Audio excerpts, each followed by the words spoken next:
pigs, and they don't want the countries to default in these bonds. Would it be possible for the bonds and associated capital and the assets and liabilities on the bank's books to be simply declared non-existent?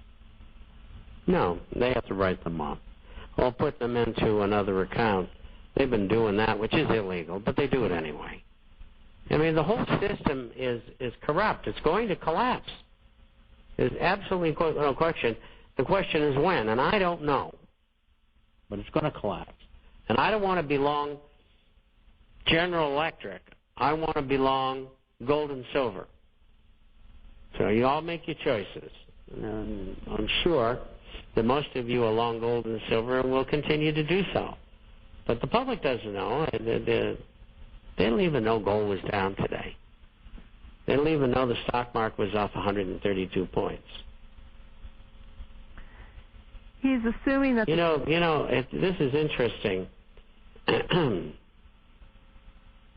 Standard & Poor's was off 70 points today.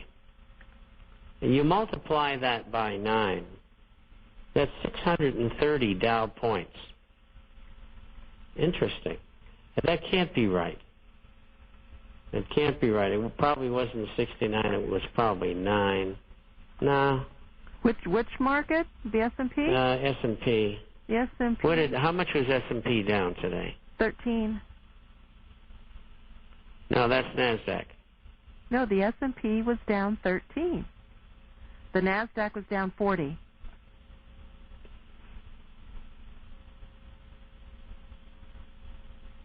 And the Dow? 131. Well, at least that was correct.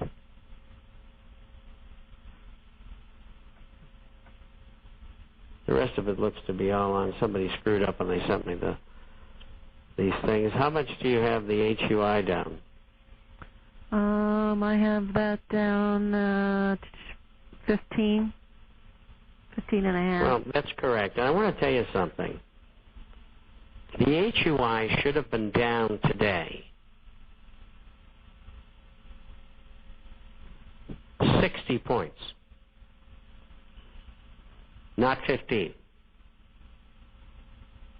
So what the HUI is telling you that over the last week or two, that the market's sold out.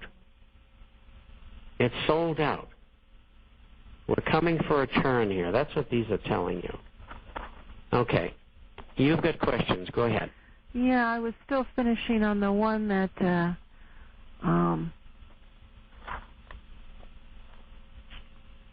about the quantitative easing. He said, oh, that's not the right one.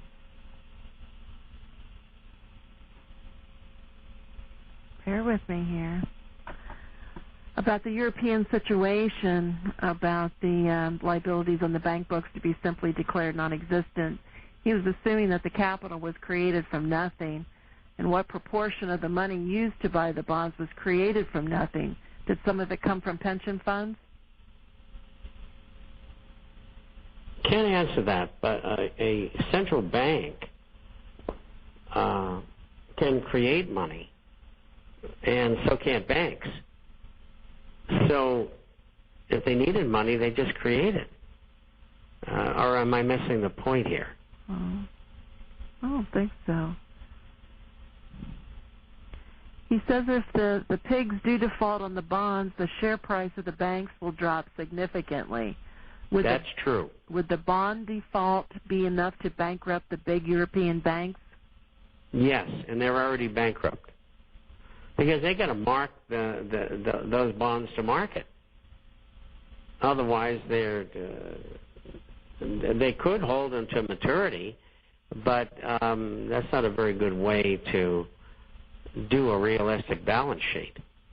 And so, my answer is no.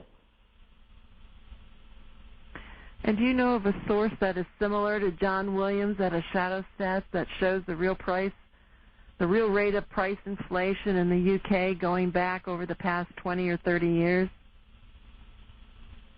I know John does wonderful work. I mean, I don't understand the question, actually. It said it went back on inflation in the UK over many years. Yeah, for 20 to 30 years. Do you know of anywhere you could get those stats? No, John could get them, but I can't. I've closed my books on that stuff. I let him do it. And he's much younger than I am, so hopefully he'll stay alive so I don't have to do it. I got enough to do here, answering everybody's questions. Here's one, Bob. He says the German government has begun preparations for a possible state bailout of Commerzbank. The plan would be activated if CBK is unable to figure out a way to fill a euro 5.3 billion shortfall in the next 30 days. What is the CBK, did you say? CBK. Well, that would be Commerzbank. Commerzbank.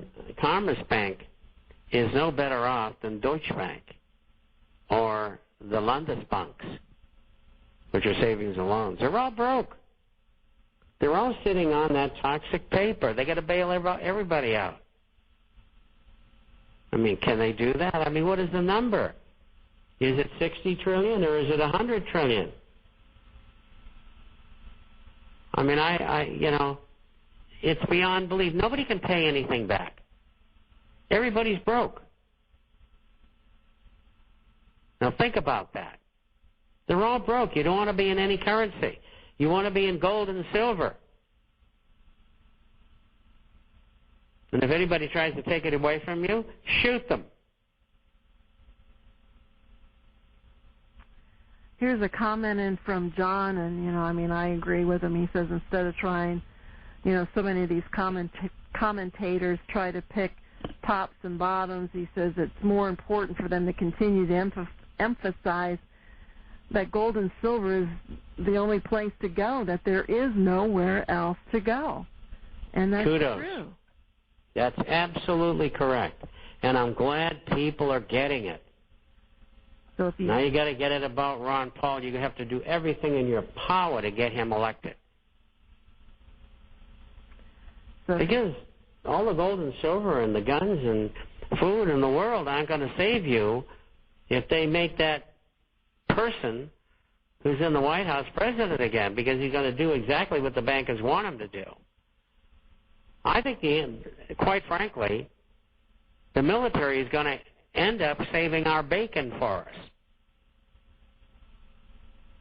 And as you know, I'm a big supporter of the military. I'm a veteran, and I've been there and done that, and I know what it's all about.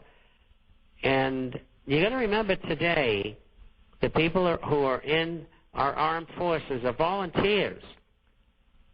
And most of them do that because they're good Americans and they care about their country.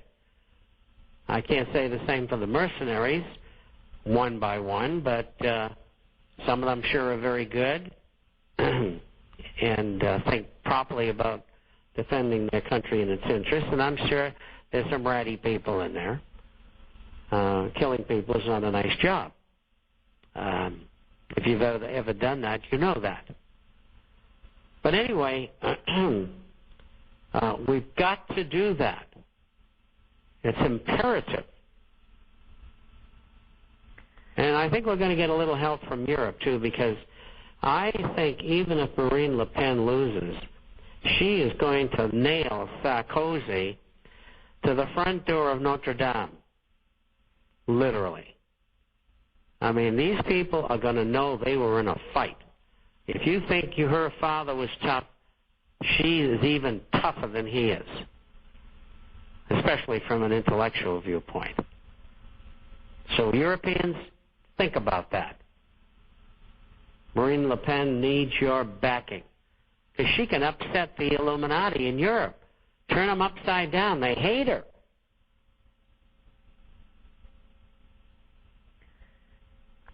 Here's a question. David Cameron, we're just about out of time. David Cameron took a huge gamble by vetoing the EU treaty change at the heart of plans to save the EU currency.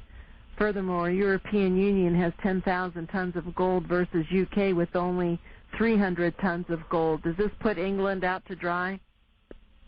No. I think they did the right thing for their own self-interest, protecting the city of London, whether we like it or not. That was their self-interest. They never wanted to be in the euro. They were in the Eurozone, in the European Union, and they don't fit there either. You know, I've lived all over those countries. I know what they think about each other. You know, you don't understand this stuff unless you speak the languages and you go and live there. Ask any foreign correspondent, any diplomat. You got to get the feel of things. Somebody told me they were headed for Frankfurt today, and they told me a town that they were going to, and I said, gee, I used to hang out there all the time in such and such a guest house. And they laughed, and they said, I'll tell my friends that. But, you know, you've got to experience these things. We're out of time. I hear some music or something a little bit different in the background. We're out of time. We'll be back on Friday.